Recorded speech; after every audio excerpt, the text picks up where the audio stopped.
L'Araen Paraíso Interior, c'est la course espagnole qui entend marcher sur les plates-bandes des Strade Bianche, sur le terrain du gravel et de son divorce avec le bitume.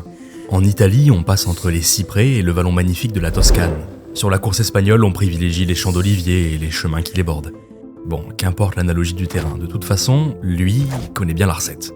Tadej Pogačar, c'est bien sûr 2 Tours de France, mais aussi une dizaine d'autres succès qui comptent dans un palmarès cycliste. Comme ce jour de mars 2022 où le Slovène s'imposait au sommet de Sienne. Une victoire sur les Strade Bianche conjuguée, une fois de plus, en solitaire.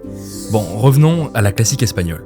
En voici les principales difficultés, ces fameux chemins d'olivier. Chez Eurosport, on prend l'antenne à 63 km de l'arrivée, et c'est ici que notre histoire commence.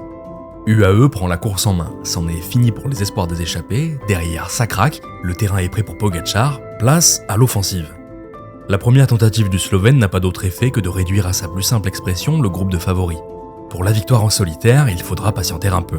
Bon, il n'aura pas fallu attendre bien longtemps, rendez-vous quelques hectomètres plus loin, cette fois-ci la pente est son meilleur allié, Pogačar en remet une, là c'est la bonne.